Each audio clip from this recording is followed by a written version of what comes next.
and welcome to Canon City Comic Club, a weekly examination of the most memorable storylines in comic books. I'm your host, Tristan Cooper. Usually I have my co-host, Andrew Bridgman, here with me. He is out on assignment, but good news. Carolyn Page is here. Hello, Carolyn. What's up, everybody? Thanks for having me. I'm excited to be here. I'm the new Andrew. I ate him whole, and now I've absorbed his power. Okay, what is his power? What do you have now? Glasses. Okay, yeah, I see those. And apparently the ability to grow a goatee. Okay. And then a mustache. But you have chosen to do none of these things. Yes. None of these powers have been useful to you so far. Indeed. Okay, great. Fantastic. This week we are reading the classic Teen Titans story, The Judas Contract by Marv Wolfman, George Perez. It is it's probably the Teen Titans story to read at any time. People will always tell you this is the best one. It was made into an animated movie. Really? We'll get into it. We'll get into it. For those who have not read it, it's got the classic roster in it that you might have seen from the cartoons. And it's got one more member, Tara, who is evil. Quite evil. From the get-go. Deathstroke, basically the Joker, the arch rival of the Titans, plants an evil teen in the ranks. Who he's also sleeping with. Well, again, we'll get there. First, that's essentially the setup for the story. Before we dive right into it, Carolyn, what has been your experience with Teen Titans leading up to this point? Were you Teen Titans? Okay, so you were aware a little bit. Yeah, I was aware a little bit. I've watched some Teen Titans Go in my time. Okay, that's a brave thing to say. I found fun. Sure. A bit. Sure. I think people only despise it specifically because there was a more adult, storyline, character-oriented show before it. Right. And now it's like a goofy, super popular Cartoon Network. Yeah. Oh, I guess I've watched some of the Teen Titans cartoon as well. Okay. But mostly the animated versions. Right. This was my first Teen Titans comic. Right. Okay. Wow. And I'll say whether or not it'll be my last for the end of the show. What a comic to start with. Before we really dive in, I do want to do a little bit of backstory on the comic. We do something called canon catch-up, or it could be continuity catch-up. Whatever says on the screen, just kind of roll with it there. I don't know how much we have discussed with our technical team beforehand, so it's really good. I'm hearing some really good noises from the other room right now. So for those who aren't familiar, Teen Titans started in the mid-'60s. It's basically a bunch of sidekicks got together. Kid Flash is in the mix. Robin is a star, and eventually they deal in a bunch of characters that you know. At this point in the book, there's Starfire, there's Beast Boy, who's Changeling, I think, maybe at this point. There's Cyborg. Kid Flash leaves at the beginning of the book, but what is really interesting to me is when this book came out, when this series of issues came out, it was 1984. It was just before Crisis on Infinite Earths, and this is right on the cusp of the grim and gritty of the 80s, being like Watchmen, Dark Knight Returns, all this the good stuff. The good stuff, sure. I mean the really influential grim and gritty modern age stuff, and I feel like this is sort of like a precursor almost to all of that, which I found interesting. But again, your steely gaze, we should really address that. Carolyn, did you like this? Did you like the Judas Contract? Thought this was appropriately titled because I felt betrayed by this comic. Wow. Okay. This was, I thought, one of the worst comics I've ever read. Wow. Spoiler alert, I hated this book. Hated it, huh? Yeah, I really did. Okay. What's wrong? What could possibly be wrong with this comic book? Well, the I think this really sums up what was wrong with it. Is the scene where they talk about Beast Boy, Changeling, raping his maid. Well, I thought that was, they didn't say it in so many words, but I really didn't. This was the horniest comic I've ever read. Yeah. And I'm usually, like, I've read hentai that is less sexually charged than this book. And that's not a fault of it. I'm all for, like, dirty pics, but this was just... It is a teen book, specifically, and teens are horny, and I understand that. Do I want to buy a book where teens are horny? I don't know. I watched Riverdale. Teens are horny there. I guess that makes sense. Teens are horny. Teens are people too. Yeah. But it's just not treated well at all. There's no rhyme or reason. You do hear a lot of those Beast Boy comments, and he's in the background. It's like, or there, two girls are hugging. That's a waste of two perfectly good hugs. Yeah, and then he looks up. He turns into a dog and looks up Starfire's skirt. It's definitely sees her alien vagina. It's definitely like the Revenge of the Nerds / like Meatballs or Porky's type of humor. That is like the crimes.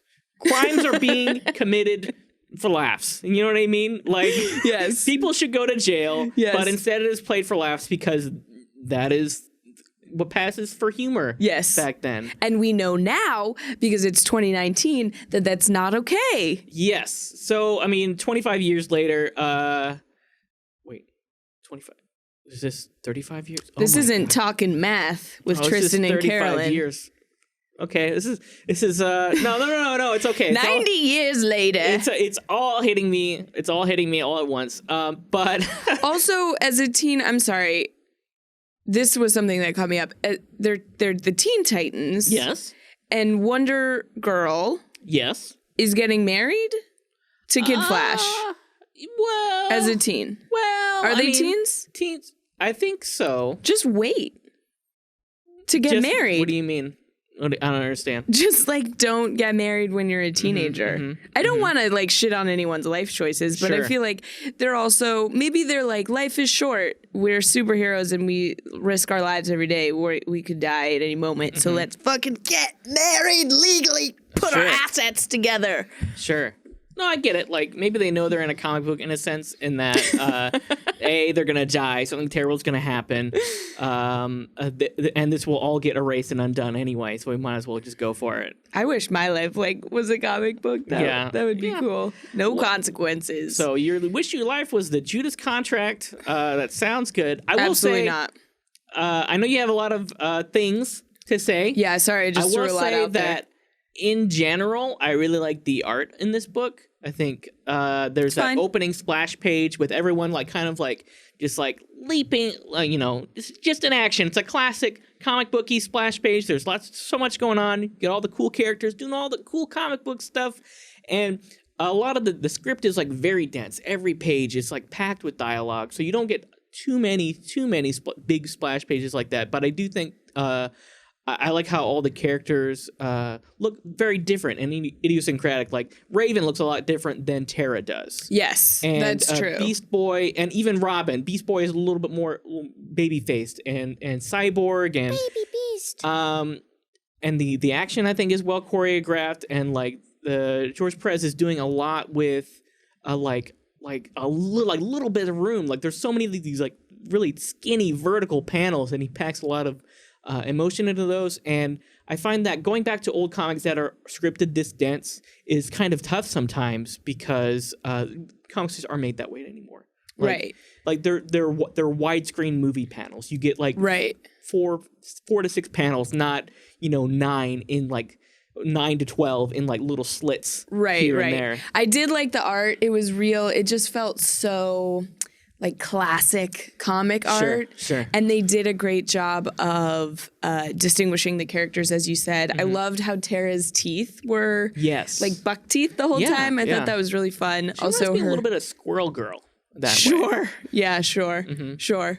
They show her smoking to show she's a bad girl. We should get into it, because she is immediately in the book, because she's been a part of the team for like several issues before this, like maybe a year or two. Yeah, they say she's been with him for a year. But like, if you're just someone cracking open this classic lauded comic book, I mean, look, I say this like it's not my subjective opinion. It's the comic community's subjective opinion. Sure. I think there's might be some like comic classic like sort of branding on some of the front like titles and everything like that of the cover and everything. Look, the book, it was a different time, but that does not excuse that is not it explains but does not excuse what is happening. But what is like especially skeevy is that Tara, immediately revealed to be evil. It's not a plot twist. So we're watching her the whole time, knowing that something is bubbling under the surface, knowing that something will happen to everyone, the Teen Titans, you know. And that did add a nice narrative tension throughout the story, because there were times when I thought she was really going to reform and she was going to join the Titans and become a new soulfully into it Titan. Yeah. And she didn't. Spoilers, that did not happen. But what does happen is that she seems to be being groomed by Deathstroke, the Terminator. She's giving him a Deathstroke, if you know what I mean. Oh. Wink, wink. Okay. Wow. Okay. Yeah. That's happening. That's not inaccurate. The language and in the book makes that very clear. She is specifically called out as 16 years old in the book. Yeah. And yet whenever we see her like plotting with Deathstroke, she's wearing like this like lingerie almost, like this sexy evening wear that she only wears at home. Basically, sure. You've never worn a full-length, low-cut robe at home just for comfies? Right, with high heels around your house? Yeah, and I mean, I get the feeling that she is 16, and she's not doing this for her at this point. She's doing this because Deathstroke likes it. Slade, the clothes, you mean? Yeah, the clothes Dressing and the whole getup, because we don't see her. I interpreted that as she is attracted to the trappings of adulthood, like many teens, and trying to be more grown up, by smoking, by wearing pretty cool lingerie, and by fucking an old man. Ugh, he's so old. He's like 70s? No. Younger. He's young. He's got gray hair. I don't think personally you get to call yourself old until you're 77. That's an arbitrary number. Wow. But I stand by it. Wow. That's a big stand to take, and I appreciate your courage in taking this stand. Thank you. So Tara and Deathstroke and that whole plot is what people mostly think of and talk about when they talk about this story. And that's like a lot of like the wiki entries. I was trying to refresh myself just this morning. I read this book twice, just because like it's a dense book. I didn't want to miss anything, but like, and all the plot synopses I could find online, like Brother Blood is mentioned like briefly, even though he's such a huge part of this book. He's just this G.I. Joe villain hanging out in the background. He captures the Teen Titans like multiple times. Oh yeah, they can't stop getting captured by Brother Blood. They're going to get slowly lowered into a boiling pit of blood. Okay. Brother Blood for me was the absolute highlight of this story, because his name is Brother Blood. Okay, it's good. He draws his power from blood. Yeah, other people's blood that boils together. Yeah, right. And there's a panel where he's appearing on TV and he's wearing a skull, and he's like, I just want peace, but he's wearing a literal skull over his face. There's like all this politicking and stuff like in the book. Like there's politicians and people like which they then quickly abandon. Yeah. They like don't really. I felt like that didn't get wrapped up. Well, I mean maybe that's a thing that happens. Like I didn't read the issues that take place after this.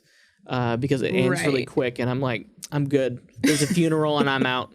But you're right that none of it is is resolved, and that like why would anyone be like, oh, I see how Brother Blood is thinking, and he should be able to operate by himself, even though he helps the poor or whatnot. This isn't a cult. I'm just making everyone wear robes. And Boyle. Oh wait, sorry. Just also realized that's how the Catholic Church operates. And okay. Hot takes on hot Cannon takes. City. Yeah. Oh boy. Where the people are grim, the takes are gritty.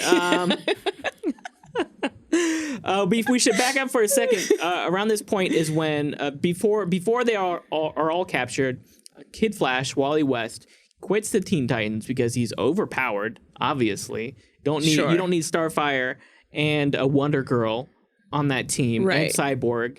It's too much, right? Dick Grayson quits being Robin because he doesn't want to live in Batman's shadow or wear the green underpants anymore. Yeah, those underpants were short. Like, that's going to become a thong when you're fighting. Like, that's going straight up his ass. They are like bicycle shorts, I feel like. They're short. They're like 80s. They're like 80s. It is underpants. You're right. Yeah, short, it's Captain Underpants. I mean, he's got the gams for it. He looks good. Look, he's like Dick Grayson has always been like the probably the biggest teen heartthrob / sex symbol, I think. He looked hot in this, except for when he dressed up as the reporter with the blonde mustache. What do you mean? What was wrong with that? It looked so weird. It was so, that was like Uncanny Valley, but drawn out. It was a tad strange. But what happens in this book is something that happens twice in the series of this collected graphic novel is that the Teen Titans are captured, Brother Blood. Check. And then someone is brainwashed. Check. They fight against it. Check. And eventually all the Teen Titans kind of like burst out and just like fight everyone, and that's it. Yeah. In this case, it is Dick Grayson who is brainwashed. He is about to lower everyone to get the blood boiled so that all the blood comes together and then gives Brother Blood power. I think it's just so cool. Like, that's cool. That is how blood works. Just for reference, you just like put them all together. Types don't matter. Don't listen to science. Just put all that blood together and it'll make me stronger. Yeah. Yo, is that vaccinated blood? No, get it out of here. Get it out of here. Anti-vaxxer blood only. Give me Jenny McCarthy's blood.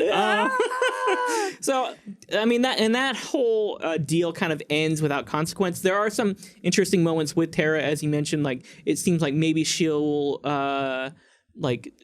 kind of cross over. Like, at one point, Cyborg saves her. She's like, oh, I'm not used to people actually caring about whether I live or die. Right. And then there's also another moment where like Wonder Girl's being very supportive. Hey, great job, in the lab today, and she's just like, oh, yeah, I guess that's encouragement. I'm gonna go smoke a cigarette and fuck this old man. Oh, wow. I don't need your team. In my mind, she just her voice was like sounded like Harley Quinn. Okay. No, I see that. I get it. I don't know. It's the teeth. It's her the buck teeth made her talk like that. I have Long Island teeth. Island teeth. And an inexplicable haircut. I have the prince's haircut. Mm-hmm. Oh, yeah, okay. You know what I'm saying? She does have yes, I see what you mean. Yeah. It is definitely like more 60s than 80s, it feels like. Yeah. In a lot of scenes. Maybe that sort of adds to her like supposed like innocence, I guess. Like, yeah, they also explained at one point, Deathstroke's like, you shouldn't be wearing that makeup because people will think you're supposed to be innocent. Yeah, yeah. I just thought that was funny. Yeah. Like, you're so stupid. This book was so stupid. Teens wearing makeup? I thought it was so dumb. It just wasn't.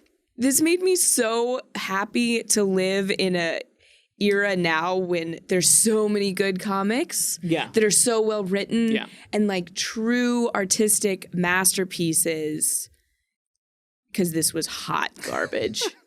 You didn't like. My favorite part was after in between the Brother Blood sagas and all the other mix, they kind of like have a day to like hang out, They kind of like they go to the park, they ice skate. They're being teens. That's my favorite part. Is that just kind of like a slice of life, being teen stuff. Sure. That is Teen Titans Go, basically. They're just like they're just hanging out in the tower, like getting up to no good. There's some misadventures. There's punches and fights and stuff like that. But like in general, superheroes in their off time. That's what I'm all about. And Beast Boy goes on a date with Tara, and like I don't think she's manipulating him the whole time. I assume. Yeah, I think they made that pretty clear that she's just a good actor. Yeah. And as the audience, you were wondering if she was going to turn around, but she never did. Sure. But she does run into Raven, who's absolutely like, hey, just BT dubs. I have sensed your aura. I can tell you are pure evil incarnate, but I can't prove it, so just FYI. I'm not going to... Raven talks like this. I'm not going to tell anyone. I've got to go get my eyebrows heightened again. My high eyebrows, my high brows. And you could be evil, but I have also got evil around me, so I can't tell evil. Yeah, okay. That's fair. I think Raven's cool, but her follicular situation is confusing to me. She does seem like she has some sort of work done on her forehead to make it taller. Big. It's a big forehead. She definitely looks different than her iteration in other more modern Teen Titans. Like, here she's got the real Joan Crawford. Here she looks like a psychic. Cheekbones. She looks like a psychic you would like see on TV or like in a shady like back parlor or something like that. In the TV show, she looks like a goth girl. Yeah, basically. Yeah, and that's and also in the comics, she looks like a full grown woman. Like she looks like she's 40. Yeah, they all looked pretty full grown except for Changeling. Yeah, who's just a rich pervert. Mm-hmm. Yep. Oh, I just want to bring this up, that this is about Deathstroke. Sure. Wintergreen. Okay. Is a great butler name. Okay. Yeah, Wintergreen. Like, I prefer Big Red myself. This is my butler, Juicy Fruit. Double mint. Can you bring me a sandwich? What are other go? Orbit, bring the car around. I'm sorry, Bubblegum. I won't be coming home tonight. Big League Chew? Is that one? Big League Chew? Yeah, sure. Big League Chew. Saddle up the horses. Wintergreen is a great butler name. Mm-hmm. That's all. That's all. That's all. That's all we got from that. Those are my two things I like about this book. Sure. Brother Blood is cool. Check. Because he gets his powers from blood. Check. And Wintergreen is a great butler name. Sounds great. Perfect. So the whole time, Tara is like basically gathering intel on all the Teen Titans to destroy them from within. Yeah. Basically. So she gets information on Wonder Girl's like photograph hobby, and she Wonder Girl is doing a lot. Yeah, she's planning a wedding. On the go. She's got her own business. Works as a photographer, taking sexy pictures of her friends. As you do. And then they all talk about Starfire's bikini in that scene. And she's like, "What's wrong with it?" And they're like, "You're a whore, Starfire." And then they said, every woman that sees this, half the women are going to be jealous and half are going to want to kill you. Like, way to stand up for your sisters. Yeah. Book that was written by men. Yeah. Yes. She looked hot though. Like, I mean, like, here's the deal. The thing with Starfire is that she's an alien and she doesn't know. She's like, am I hot? Oh, I guess so. They don't have our hang-ups. No, our they sexual don't. hang-ups on her planet. That's the whole deal, I think. Her name was Coriander, which I didn't know, which is just like the seeds of cilantro. What do you mean? Yeah, okay. And I just thought, why? There's a K and there's an apostrophe in there somewhere. But her name is Coriander. It's Cori for short. Why is her name Coriander? That's space. I guess it was like back then people didn't eat, like Americans didn't know coriander as familiarly. Sure, so it was like, this is an exotic name. Yep. That makes sense. Her name is Quinoa. Her name is Pokeball. Things that Americans didn't know about then. Well, Hawaiian Americans did, but I would prefer either of those names. Pokeball? We could just poke. You call it Poke for short. I think maybe. Gotta catch them all. Yeah, exactly. So back to the story itself. No, Tara, no. We have to get through it. Okay. Tara has basically provided all this intel to Deathstroke. She works with Deathstroke to basically set a trap for pretty much every Teen Titan, which we see in like what I think is a cool scene where Robin is attacked by Deathstroke, or Dick Grayson at this point is attacked by Deathstroke, and he's like, wait, if he's attacking me, like I'm the last person on his list of Teen Titans. Yeah. And he's like, wait, they can't all have been like killed. So he like basically does some like detective work, and he goes back and like kind of figures out like, wonder where he picked that up. Yeah, wonder where he picked that up. I hate you, Dad. Also, I am you, Dad. And he figures out that Starfire was blown up by a present sent by quote unquote Dick Grayson. He finds out that Wonder Girl's like chemicals were photographic chemicals that she was using to like produce film and stuff were messed with. I think Beast Boy was he was like licking envelopes, I think, and the envelopes were poisoned. That was funny. He got George Costanza's wife. He got Susan. He got Susan. He sure did. And when he was writing his fan mail, being like, oh, they fucking love me. Yeah, exactly. All these teens. Oh, and he asked the girl, like, hey, you're 16, right? I'm 16.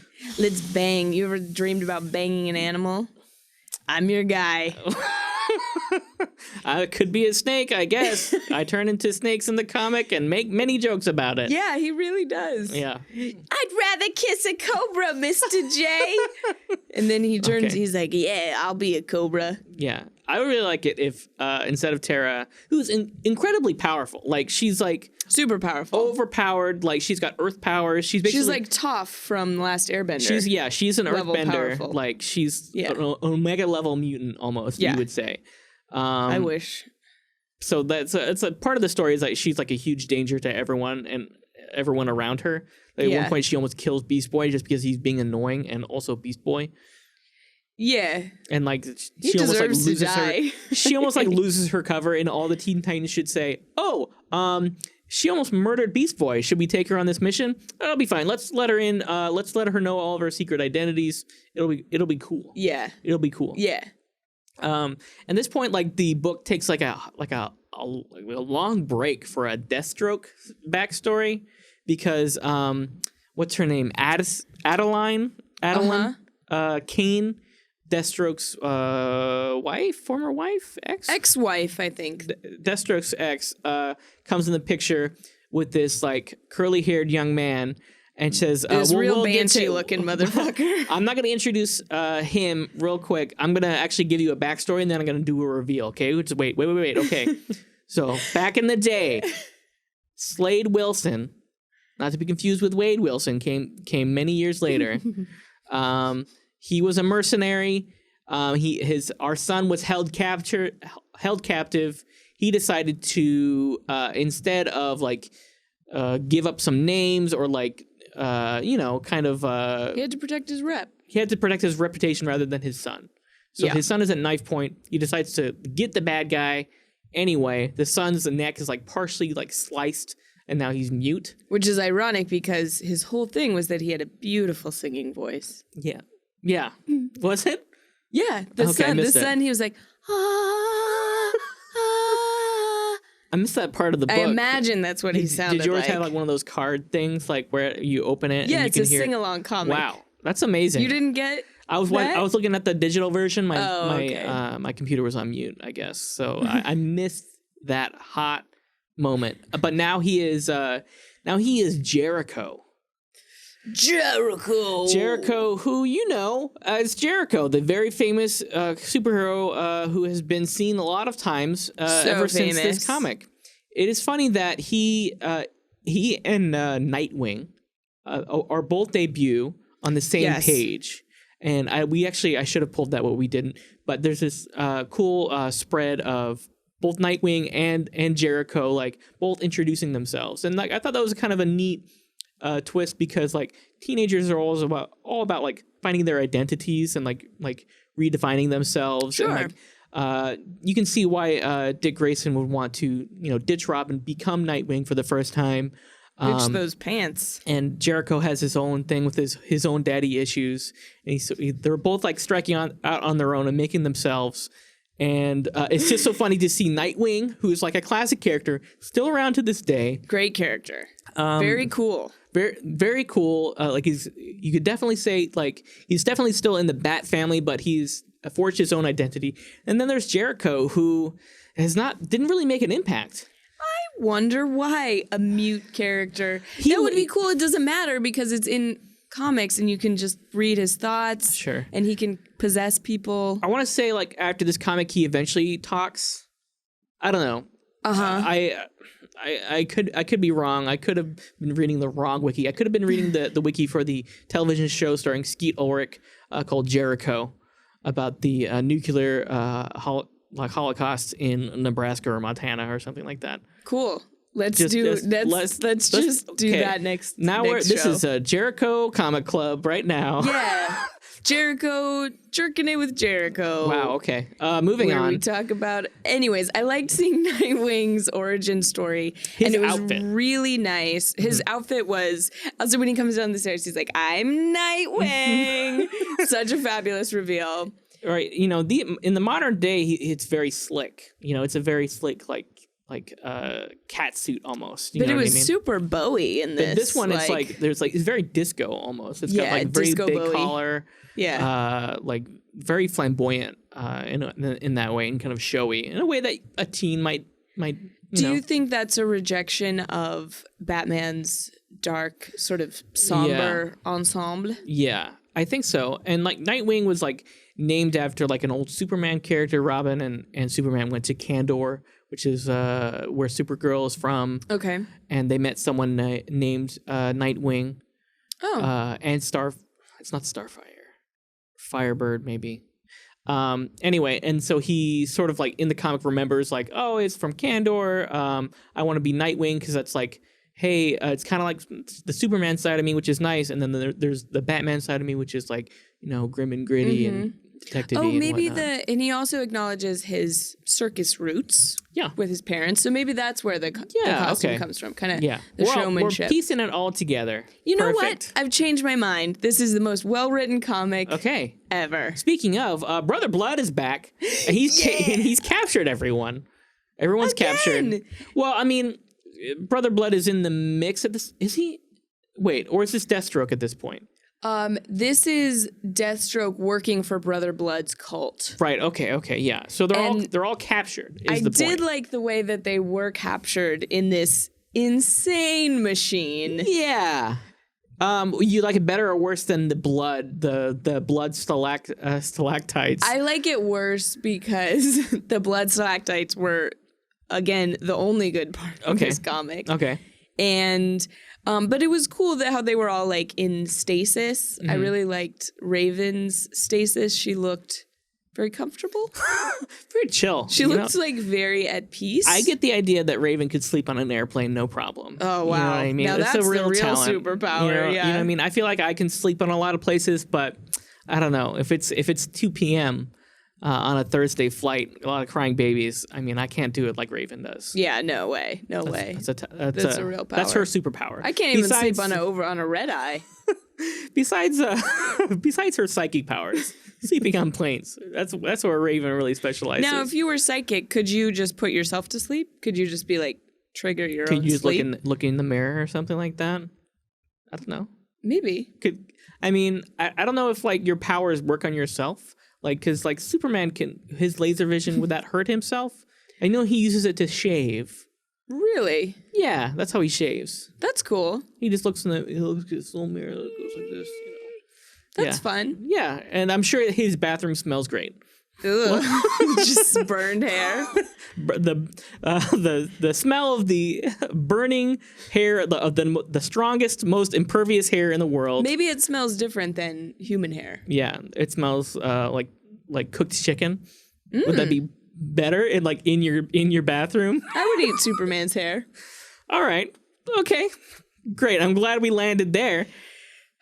We should anything to keep from talking about this comic. No, book. we have to keep going because Jericho's back and he's got a Christ-like pose while he is captured. And yes, a blonde Christ. The white blonde Christ that everyone knows. And he is kind of like hanging out, and then Deathstroke sort of like realizes who it is, and then he uses his power, which is also unbelievably powerful, which is like making eye contact with someone and then just like possessing them and controlling them. So he uses that power to control his dad and just like fight off the cult, fight Tara. Tara like kind of loses it at this point because she has been groomed by Deathstroke, and then he is betraying her, and she sees him as weak. She sees him as soft for like even like having conflicting feelings about his son being there and everything like that. And that was like my big problem with the book, is that like the book treats everything like it's all Tara's fault all the time. Like it's her fault. She's insane. She's just pure evil. She's irredeemable. Nothing is good about her. Deathstroke didn't have a hand in it. There's like one panel where they're like, "Hey, Deathstroke, you did this," and Raven's like, "Actually, no. I looked into her heart, and she's just terrible. She's just pure terrible." How that was a huge, like, stupid, fucking unnecessary flaw in the writing, because that's not how anyone works. Like, not. I guess that's kind of getting into a larger philosophical question, but like, people aren't born inherently one way or the other. Sure. Like, you're not, and also being like, they're just like, she's fucking crazy. Like, that doesn't make you evil. Yeah, I think there's something. I'm gonna burn this comic. No, I'm just kidding. I would never burn a book. That's not right. There's something to maybe that the concept of like the bad seed or like the omen. You know what I mean? Yeah, but that I don't believe in that. That's the least realistic. Like, people drawing their powers from a burning pool of blood is more realistic to me than like the concept of, well, they're just fucking evil. They're just fucked up, and nothing, including the 77-year-old man who is grooming this girl, had anything else to do with it. It was all her. Right. And like I said, I have enjoyed like movies where children are just like born evil, or like it's like Pet Sematary or something goofy like that. I have a harder time with it in this book because we see an obvious inflection point, which is Deathstroke controlling her, Deathstroke like using her, and of course she's gonna go, she's gonna have some problems when an old man is telling her to betray her friends and is controlling every aspect of her life. But wasn't she, that's kind of why she was brought on anyways. Like, she wouldn't have these friends. She never saw them as friends. Right. Yeah. I mean, she is depicted, I believe, as always bad, as you mentioned. She's like a psychopath or a sociopath. I'm not sure what's the proper term, but she's like very easily able to lie. Yes. And not. She's definitely a pathological liar. I am a psychologist making my diagnosis of this comic book from what I have seen. That's fun. But like, diagnose different characters' mental disorders. But yeah, no, totally. And everyone in Arkham Asylum is certifiably bananas. And Batman probably shouldn't punch them all the time. Probably not helping. That's probably not the best medicine. There's no prescription for just getting repeatedly punched in the head when you are already mentally ill. But I think it all culminates when Tara kind of like loses it after she is attacked by Beast Boy, who like becomes like a little fly in her eye, I think, and he like annoys her yet again, and she was.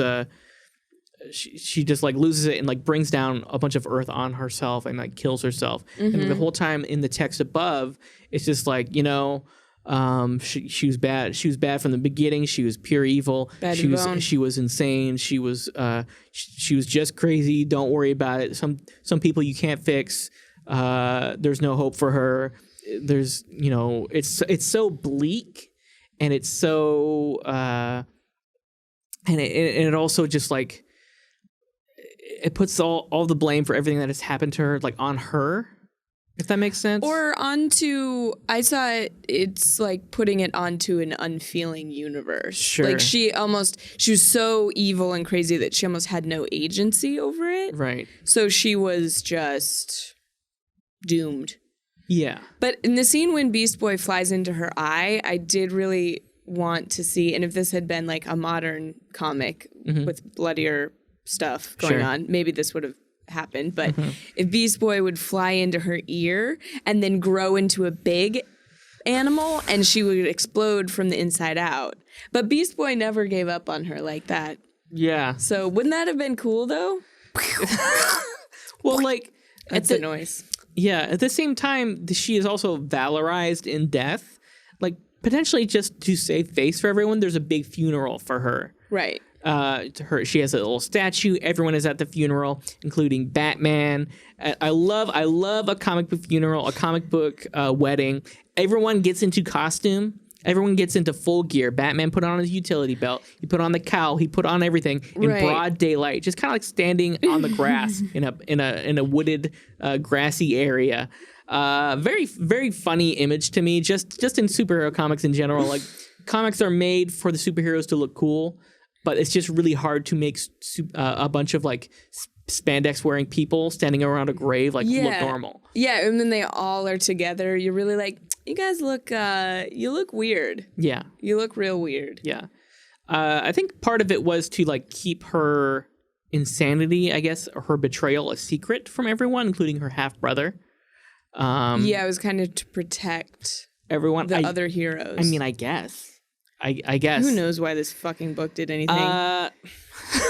But okay, here's a theory that I just had. Yeah. So the Teen Titans in this story maybe function as different aspects of a teen personality, like blown up aspects of the teen personality. Okay. And Tara is the very self-destructive. Sure. Like I think a lot of people can relate to that, especially as teenagers, just being like, I'm gonna fucking burn it down, like I'm fucking crazy. Okay. And then like Beast Boy is very egotistical and just like ready to fuck. Sure. Okay. And then I guess Robin, like, or now Nightwing searching for identity, and Starfire feeling sort of out of like a fish out of water. Fish out of water, and then Flash just giving up.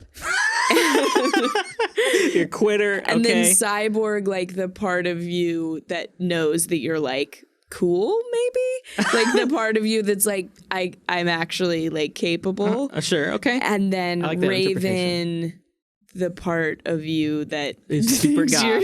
Yeah, Raven is the part that's super goth.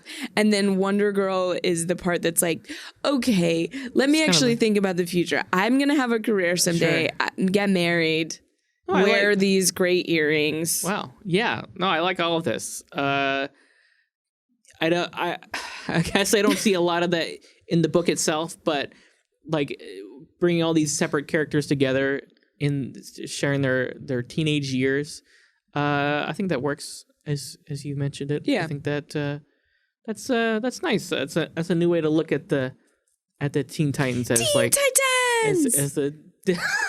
as different parts of the whole, but just in that way. Tara is just kills herself, I guess, which is like, it's super gritty, it's super dark. And then she comes back like later, like a clone comes back. There's another character called Tara, not related, but also kind of related. And like in like a one-off issue a couple like 10 years ago maybe, Deathstroke mentioned like, oh yeah, I actually was feeding Tara a super serum or some sort of psychological brainwash serum. And eventually, like, cause her psychosis or whatnot. And it was sort of a retcon situation, which doesn't really jibe with like the idea that she was like the rest of this book, like, sort of like portrays that she was like a bad seed, right? In general, I'll accept the potion, psychosis potion. Sure. If that makes you feel better, but it does make me feel better. It's not in this book. That's the thing. If you pick it up off the shelf, well, don't worry, I shan't be rereading this. So that's about wraps up our discussion. I do want to land on one panel pick for each of us each week. We like to sort of pick out our favorite moment or most memorable moment from the comic, a panel or sequence that sort of like speaks to us or tells us or encapsulates how we feel about the book. Mine is just a little bit from that slice of life day we mentioned, where Cyborg is just very bad at skating. He's very good. He's mostly machine. He's very good at everything, I would have to assume, except for ice skating. He's just bad at it. And it's a very nice short little scene where he just like falls on his ass basically.